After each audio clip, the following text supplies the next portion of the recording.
Hi all, thank you for joining me. My name is Casey Kennedy and I'll be presenting today on Zimbabwe's Fast Track Land Reform Program. I'll be talking about some of the challenges, inequities, and future outlooks for women in Zimbabwe. This will be done through a gender lens, this analysis of Zimbabwe's current land tenure system. Here's our agenda for the day. To not go into too much detail, I do just want to give a quick idea of what we'll be looking at. I'll give a brief summary of the presentation and give you some country context, and then I'll walk us through the land reform timeline because it is lengthy.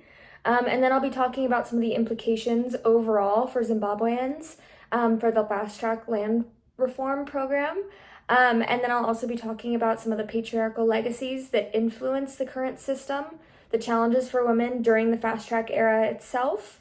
We'll delve into a quick case study and then talk about the current climate for women in Zimbabwe.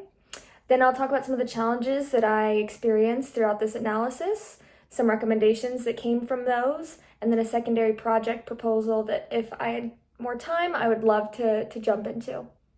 So, quick summary, you're welcome to read this slide. I won't be reading off of it. Ultimately, land has been a source of political conflict in Zimbabwe since its independence in the 1980s. Under the current land tenure system in Zimbabwe, women struggle to obtain and hold land property rights. These challenges to access land rights are strongly due to state and customary laws, policies, and practices that are heavily embedded in patriarchal and colonial legacies that allow women to gain access to arable land only through marriage, typically. Women's access and rights to land ownership are not viewed currently as part of the governing authority's immediate obligations. When I undertook this research, I initially believed it would be a straightforward examination of a current land tenure system and its inability or ability to include women in access rights within it. What I found was a complex and layered history of colonial and patriarchal influences dictating over 30 years of land reform and distribution attempts, including the forceful seizure of farmland from white farmers in the early 2000s. This presentation is an attempt to lay out the historical context of Zimbabwe's independence from British colonies and the 20 years of radical land reform that have shaped land inequalities specifically between women and men. I'll ideally lay out enough reasoning as to why government authorities in Zimbabwe should address the gendered inequities within their customary land tenure system with a contextualized and nuanced perspective with humility and understanding of my westernized feminist perspective to increase the participation, representation, and accessibility of land property rights for women within the nation. Zimbabwe, or the Republic of Zimbabwe, is a landlocked country in Southeast Africa. They have a population of approximately 15 million people, and it was once known as the Jewel of Africa for its great prosperity. As a land of vast resources, Zimbabwe flourished in the 14th and 15th century as a mercantile powerhouse, controlling gold, ivory, and copper trade. This prosperity made it an attractive region to colonize in the 1800s by British colonies. Fast forward to the 1960s, guerrilla wars were starting to break out.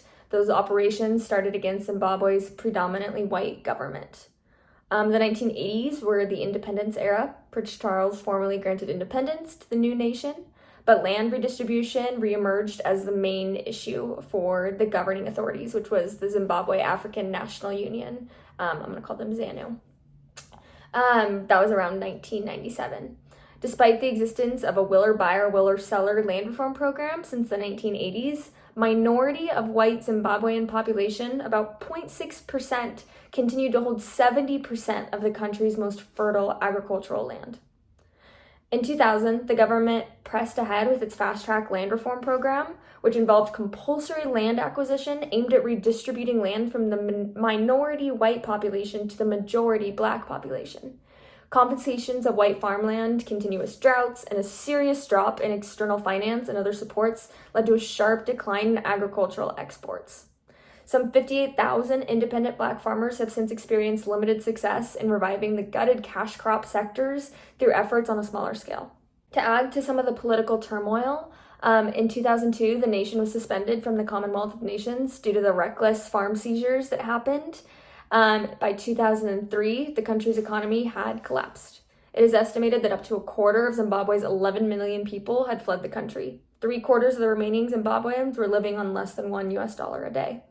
According to Zambian News, at the time of independence in 1980, the country was growing economically at about 5% a year. If this rate of growth had been maintained for the next 37 years, Zimbabwe would have, in 2016, a GDP of US $52 billion. Instead, it has a formal sector GDP of about $14 billion. That's about a $38 billion loss of growth. The population growth in 1980 was among the highest in Africa at about 3.5%, doubling every 21 years. Had this growth been maintained, the population would have been 31 million currently, but as of 2018, it's about 13 million. The life expectancy is halved, and the death from politically motivated violence sponsored by government exceeds 200,000 individuals since 1980. According to the World Food Program, over 2 million people are facing starvation because of the recent droughts the country is going through. We'll now be talking about the timeline of the land reform program, or land reform in general in Zimbabwe. It's been a long process. Land distribution or redistribution programs have progressed very slowly in Zimbabwe. Under colonial rule in the 1930s, the Rhodesian is what Zimbabwe was called under British rule, legislator made it illegal for Black Africans to own land outside of established native reserves. These areas made up about 22% of the nation's least arable land, while white farmers, making up about 4.5% of the population, had 51% of the nation's most arable land. This inequity obviously sparked anger throughout the nation, which led to our first event on the timeline, the Lancaster House Agreement. This agreement came from peace talks between the British government and Rhodesia, or Zimbabwe, where Britain made a commitment to fund Zimbabwe's land redistribution program to correct the inequitable ratio of land to white farmers and Black farmers. This amount was insufficient to fund a nationwide land redistribution program. Therefore, when in 1980 Prince Charles granted Zimbabwe independence, the challenge of land distribution fell to the elected Robert Mugabe, leader of the Zimbabwean African National Union Patriotic Front. We'll call them ZANU. At this point, 4,500 white large-scale commercial farmers owned about 39% of the land. The new government was bound by sunset clauses that protected white Zimbabweans for the first 10 years of independence. It also ensured that after those 10 years, if an acquisition were to happen, the new government would adequately compensate for the property. Land distribution would take place in terms of will or buyer, will or seller, as mentioned in the previous slide. But under this agreement, 52,000 families were resettled on 2.8 million hectares by 1989.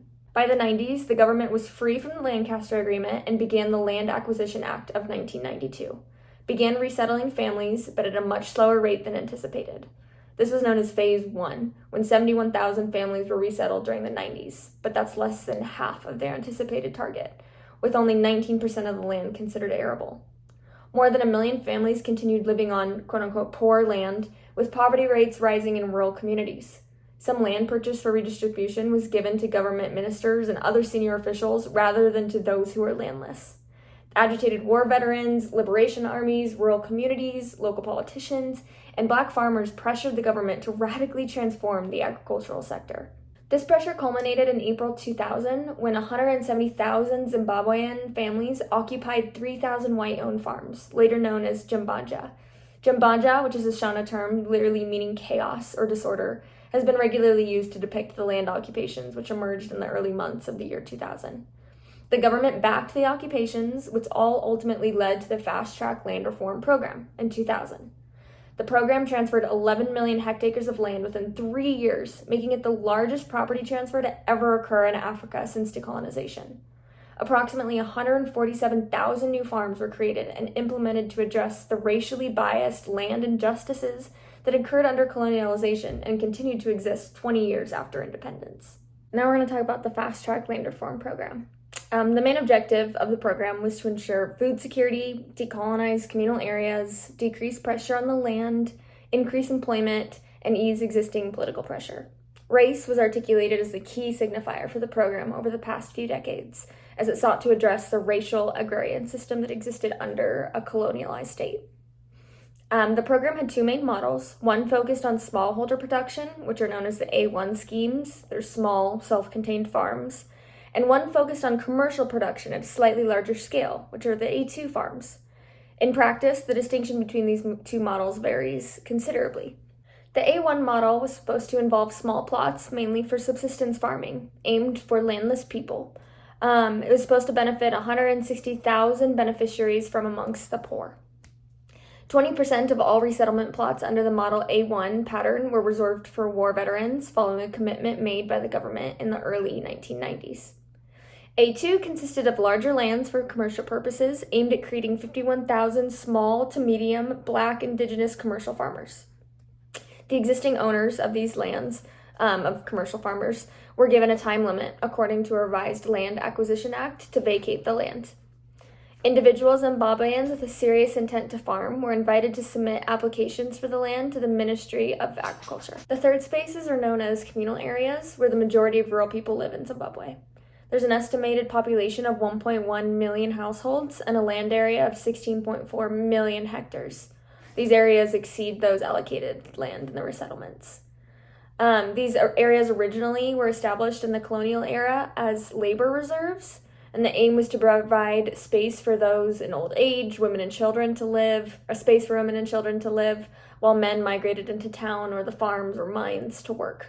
Today, communal areas are seen more in the terms of their relationship with surrounding land and other economic activity around them, kind of known as the in-between. Since its introduction, government policy within the program and redistribution plans have frequently changed. There are evident divisions within the government as to the way they should proceed, with some favoring an orderly legal process and others favoring a more radical revolutionary approach. All of this has led to a significantly shared sense of disapproval from many Zimbabweans, in particular to its lack of organization as a program. One war veteran said in his interview with the Human Rights Watch, "You'll see a certain plot being pegged 10 times to different people. When they bring the first lot, they'll stay about 5 or 6 weeks, then they leave on the war veteran's tractor and come back with some old and some new." Additional critiques from surveys and individuals include that there's a lack of clear criteria for the allocation of land, that there's a lack of structured support for the new settlers, and there's a perceived lack of security of the land. Is it permanent? Will it remain theirs for years to come? Next, we have implications of the Fast Track Land Reform Program. To put it simply, there's been many. I'm going to focus on 4. The first being family and social divisions. Some literature around the land reform program observed and stated that the program had little regard for the family fabric of Zimbabweans, leading to various social problems in the country that had a direct effect on family life and social dynamics. This is a quote from someone surveyed with the Human Rights Watch. Many people in communal areas reported that those from their area had gone to the resettlement plots and had left their families behind, or if the families had returned, even if the men had stayed on the new plots. Children who had moved to new areas were missing classes because they sometimes faced walks of up to 25 kilometers or more to get to school, and even those who did remain had serious problems in securing education for their children, since many of the teachers had been driven away from their schools by government militia on suspicion of being MDC reporters. In terms of violence and corruption, there have been accusations against the government of political favoritism, in some case requiring applicants to demonstrate support for the ruling party, ZANU-PF, in order to receive land. Discrimination in the allocating process has demonstrated a failure in the government to meet their obligations promised to farmers. Where the official structure for allocating land should have been governed by civil service and elected officials, it was often run by the ruling party militia and war veterans. Beneficiary selection became politicized and often violent.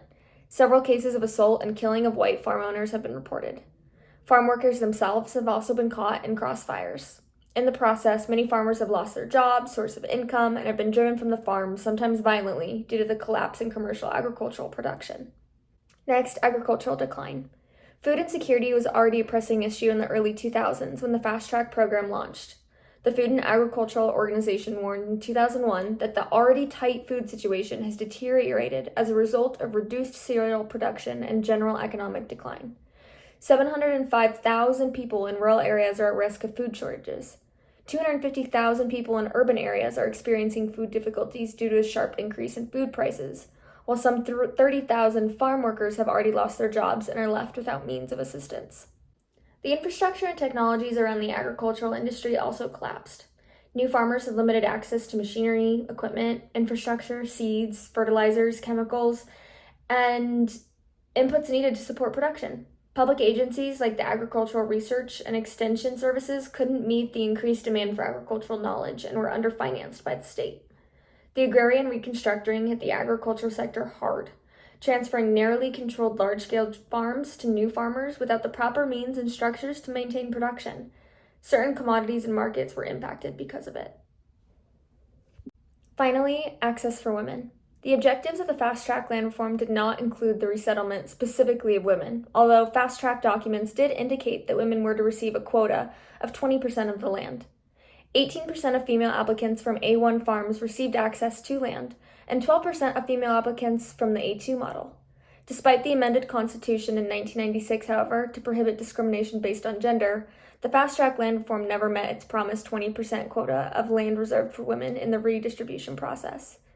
A1 farms were criticized for being heavily masculinized, with land being allocated to males of the household in a belief that it would be fairly used by all household members. Women's participation in the land reform have been fairly low, with few female participants who have benefited, those being ex-combatants and civil servants typically. Next, it's important to analyze the patriarchal legacies that exist that helped form the land tenure system. Patriarchy, as a system of structures and practices, marginalized women in terms of access to land and the livelihood opportunities they received, in both colonial and post-colonial settings. Customary land tenure systems in Zimbabwe were institutionalized through colonial rule, and it's important to analyze its presence in relation to women's access to land. Being colonized by British powers, it was essential to analyze how Victorian society had strict gender ideologies that marginalized women. Victorian domestic ideologies restricted women to the domestic sphere, and when policies were being created, Europeans relied on Zimbabwean men that represented a male worldview. Under colonial conditions, the civil statutory legal framework reinforced customary law and practice based on patriarchy. Hence, rural women's lack of least formal land rights was historically underpinned by the definition of their legal status. Patriarchy was intrinsic to colonial land disposition and became embedded in the resultant agrarian structure in Zimbabwe. The Ministry of Lands and Resettlement relied on colonial staff and their technical expertise, which resulted in the early land program failing to redistribute land to women equitably. Today, the content of different land tenure systems that enable women to access land use and other land property rights as primary holders in the region were never updated. Early post-colonial efforts at gender leveling post-independence did not seriously challenge the inherited patriarchal systems. It's important to understand all the dimensions in which patriarchy exists. I'm not going to be able to cover all of them, obviously, but just some notes on it that I do want to cover. It's important to recognize that patriarchy can exist within class denomination and racial and ethnic hierarchies. The restructuring of land relations along class and racial lines often leaves patriarchal domination intact, if at all slightly altered. Patriarchy can often exist as a form or a system of negotiation. Challenges that occur may simply result in women just repositioning themselves within patriarchy, therefore leading to the reinscription of patriarchy in altered social forms. Patriarchy is also to be understood not just in the structuralist terminology, as this idea that greater access to socioeconomic resources for women will end patriarchy. Patriarchy entails intense lived experiences and everyday relations between men and women through the operations in which their livelihoods consist. These often involve customary practices in Zimbabwe. Patriarchal domination consists of various threads of social relations in sites of economic production and social reproduction. These threads can reinforce each other, but particularly during times of contention or change, patriarchy is also not uniform or exists in a static system, but is open to both spatial and temporal variations. For example, in the case of spatial dimensions, there are important differences between former settler societies, such as Zimbabwe and in South Africa.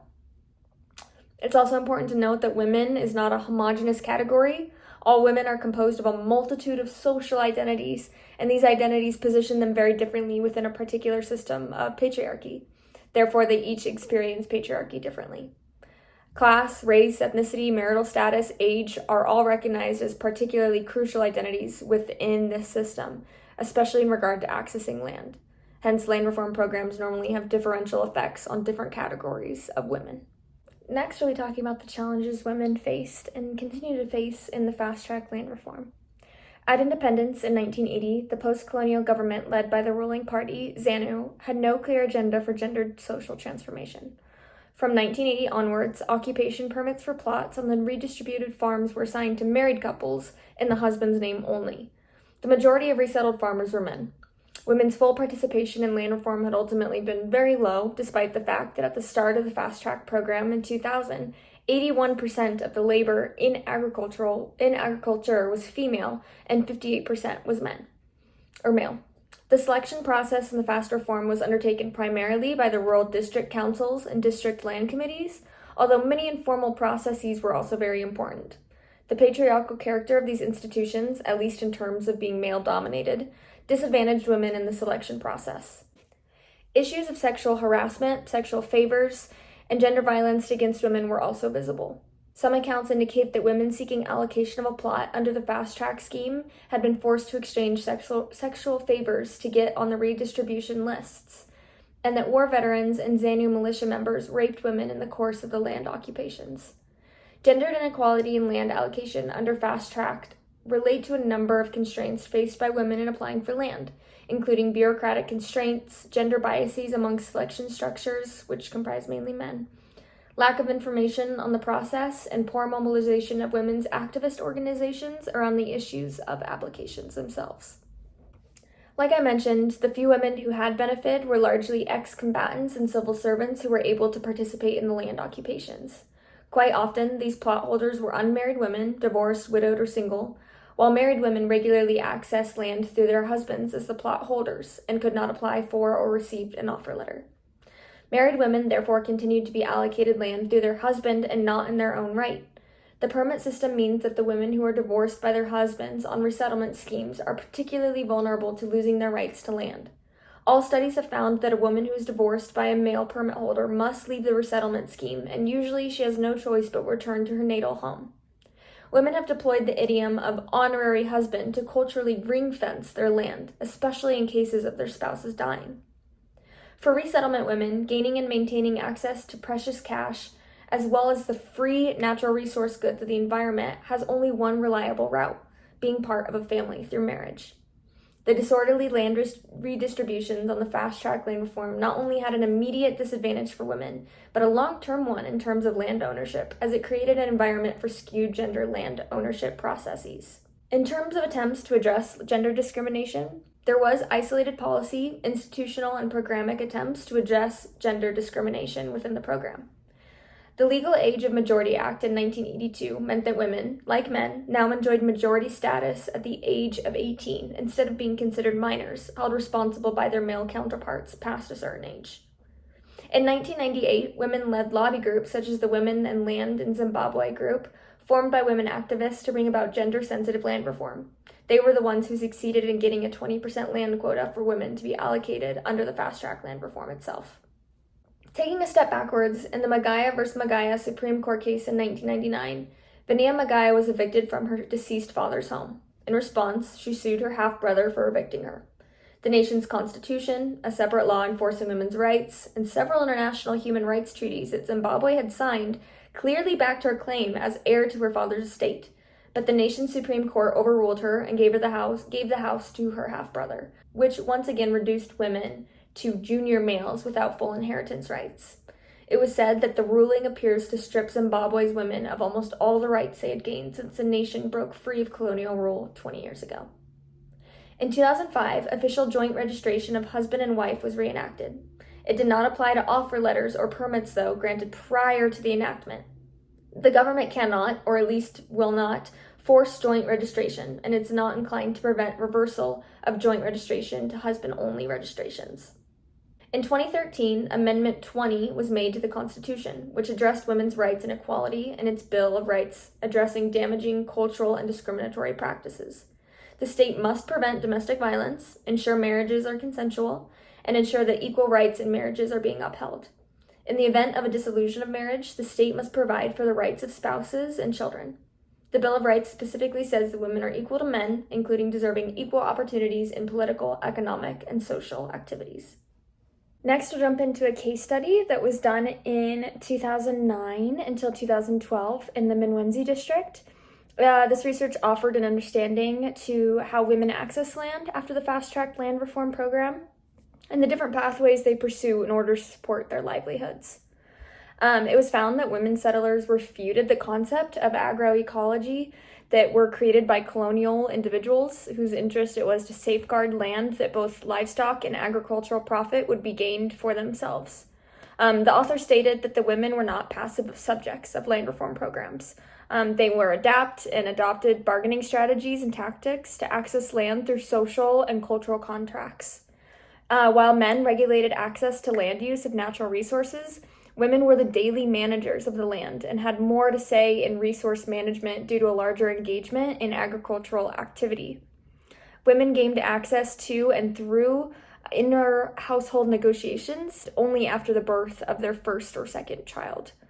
Initiatives of environmental NGOs in the area were dominated by women due to their better understanding of the land. And women were better able to connect tilling the land with search for markets outside of their own communities and country. Women often traveled to South Africa to trade bambara nuts, ground nuts, mopane worms, vegetables, and other commodities like clay pots. These women argue that their livelihoods improved once starting trade after the fast-tracked land reform. The families that traded outside their communities were also able to access higher quality and quantity of food, technology such as radios and phones, and were increasingly able to pay children's school fees and increase farming tools and materials such as animal medicines, seeds, fertilizers, etc. Women also played a critical role in social networks. They recruited labor more efficiently throughout this study, it was found. One laborer said that when recruited by women, they were assured of being paid the agreed wage, unlike when they were recruited by men, who would sometimes change the payment amounts. Women were the ones who organized and ensured there was enough food for many of the families. Social networks around traveling to external markets relied heavily on trust, which women built. Women would plan their own modalities and travel plans, and these social networks formed the central pillar for access, for marketing information, and trading space in South Africa. Women were critical actors in constructing hidden livelihoods and making concealed decisions, even if they weren't allowed those rights up front. These women were at the center of rural production, social reproduction, economic transformation. Most married women in this case reported that while their husbands controlled the majority of the household income, they took responsibility for key expenses. Ultimately, the main findings were that women had become major actors in land acquisition and non-permanent mobile livelihoods. Women connected land access, social networks, and increased mobility to South Africa where they would trade, ultimately increasing the economic well-being of their families in the process. Next, I'm going to talk about women today and the current climate. I'm going to talk about it in 3 different spheres, the first one being women as plot holders and owners. In terms of gender, the nationwide land audit of the fast track undertaken in 2018 found that 18% of A1 plot holders were women in their own right, and this is only 2 percentage points below the target set by the government. A World Bank report in 2003 noted that if women have access to and control over land, family livelihood patterns improve. Most women-headed households have better management policies in terms of farming practices, marketing of produce, and use of income. In Zimbabwe, most women do farm work that they're on their husband's land, but they do not have any form of title, deed, or customary acknowledged right to that land. Next is seeing women as economic transformers. I think this was really apparent in the case study that we just discussed. But women were able to connect tilling the land with search for markets outside of their own communities and countries, improving the livelihoods of their own houses. They were able to grow different types of crops, diversifying the crops grown, and search for, like I said, those alternative markets for those crops. Women have managed to engage in food production and provide food security as they operate on an idea that a woman's granary, that's the storehouses that women store their food, is never empty. Ultimately, women play a huge role in the commodity chain and are active in looking for buyers, even if the prices are determined by men. Next is women as leaders.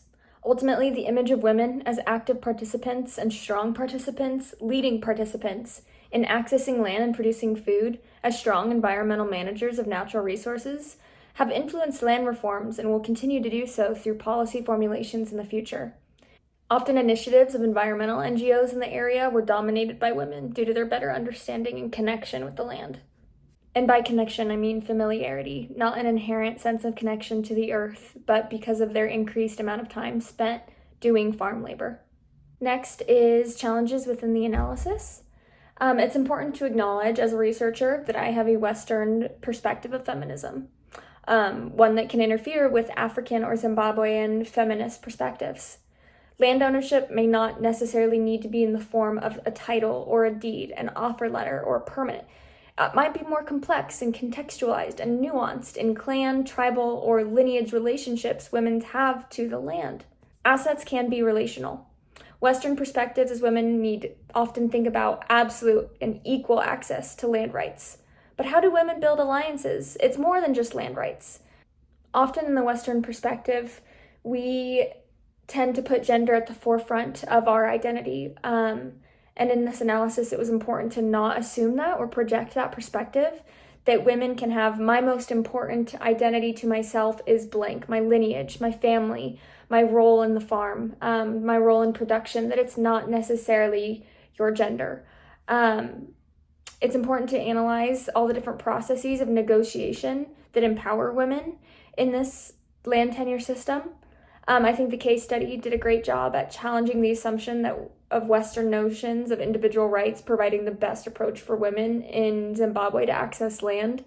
Rather, it's often this negotiated agency that's centered around bargaining processes that exist in patriarchal structures that led to cultural contracts that ultimately enabled women's access to land. Another challenge is ensuring that we're not creating simplified narratives or a universal perspective of a woman's identity. We really can't narrow these gender issues when every woman is so different.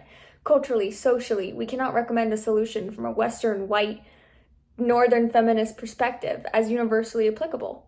Dominant narratives can limit the scope. Women are not just victims, nor are they just saviors. They are adapting and complex individuals. Trope casting as victims and environmental managers can strip women's power of agency. We need to stay away from the universalization of women's rights and land ownership. To advance political claims in the public domain, we often need these simple identity categories, but these categories are usually aligned with colonial and patriarchal expectations, hiding the diversity of groups of individuals, taking away the meaning of negotiation processes that take place to bring forth common goals. Another challenge I encountered were the differences between A1, A2, and communal land allocation and rights for women. They were all incredibly different, which ultimately led to a secondary project proposal, which I will get to in a few slides. But ultimately, this reflection allowed me to better understand how global development actors can group women as impacted victims and agents rather than including policy that addresses the origins of gendered vulnerabilities and relationships to power with which gender is embedded. Ultimately, we must challenge Western liberal ideas that individual human rights to land is the most effective strategy. Next, I have 6 recommendations that came from this analysis. One is by having simpler land registration processes. Having registration legal processes could be simplified in order to not limit the access of rural women to apply for land, especially in terms of literacy. Making these materials and application processes more straightforward can help increase the ability and access and capacity of women to apply for land. 2, joint registration for land allotted. Registering land in the name of the husband and wife can help reduce the loss of land rights of women regardless of future marital status, as well as increase their bargaining power and household and farm decision-making capacities. In societies where the rights of women depend heavily on marriage status, marriage certificates could be easier to come by. If perhaps traditional leaders could certify local marriages, rural women could have greater access to the documentation needed to protect their rights to land. 3, government-promoted family programs. Governments could carry out programs and campaigns for the promotion of family values for families that were split up by the land reform in order to be reunited and restore the traditional respectability of the family. 4, increased access to credit. Banks could reduce stringent lending criteria in order to include more women farmers. Criteria could focus on the viability of the project versus the ability of the woman to pledge collateral. Awareness campaigns could also inform rural individuals, especially women, of their rights to land and other land reform programs. In addition to that, having credit access in addition to agricultural support systems would make a huge difference, increasing women's familiarity with business economics, record keeping, financial literacy, and increased proficiency in farm management practices. 5, increased security of women selling to external markets. It's important for the government to address the risks associated with travel to South Africa. They could invest in women's mobility and seeking and selling to external markets to increase the well-being and opportunities that they have demonstrated producing at home by reaching out to external markets in South Africa. 6, policy creation through a gender lens. In creating policy, making sure that governing authorities in Zimbabwe are sure to include policy that addresses the origins of gendered vulnerabilities and relations of power with which gender is embedded. By recognizing the critical role women play in both agriculture, as entrepreneurs, as environmental managers, as market extenders, as farmers, as mothers, governing authorities can better implement policy that addresses a comprehensive perspective with individual and contextualized identity for women in Zimbabwe. Ultimately, this leads to a secondary project proposal. Throughout my research, it became apparent that for much of the literature surrounding this issue, it tended to take a position on one side or the other, between welcoming the reversal of a racial distribution of land or those who condemn it, as well as the means in achieving it, such as seizing white farmers' land by force. This presentation was not to speak on whether or not governing authorities were right in the land distribution or means to achieving it. It was simply to highlight the gender inequities that resulted, the benefits of addressing them, and therefore providing recommendations to hopefully combat inequalities for a more economically and agriculturally strong nation. But in doing so, I found that the women between A1, A2, and communal land all experienced access quite differently. Those that had resettled to A1 plots had a presence that was formalized through the state, through marriage, and often their permits conferred more rights to women than in communal areas. In communal areas where land is traced back to male ancestors, married women have been viewed as outsiders often, with only secondary rights to land. In terms of inheritance, land is normally passed down through men from generation to generation. In a secondary project proposal, I think it would be incredibly beneficial to do surveys because majority of farmers who received benefits or at least allotted land from the Fast Track Land Reform Program were men. A lot of the literature that notes critiques of the land reform come from a male perspective. By conducting a survey that is tailored and catered to female perspectives within the land tenure system, governing authorities can create a more contextualized response to addressing inequities within the Fast Track Land Reform Program land tenure system within Zimbabwe. To conclude, the Fast Track Land Reform had great intentions to address the historical and racial injustices around land ownership, but looked over the class disparities and inequities that stem from a lack of gender perspectives. The struggle for equality in access and control of land is far from over in Zimbabwe. Its emphasis on expediency and elements of corruption and disorganization overlooked the opportunity to empower women and increase their participation through cultural and social standards of African feminism. By ideally increasing agricultural support mechanisms for rural communities, women included, increasing women's access to credit, and addressing gender violence and harassment in registration processes, Zimbabwe can continue to break free from colonial influences to serve and protect women's rights to land access, ownership, and management that will ideally serve the nation's development and food security goals for years to come. Thank you.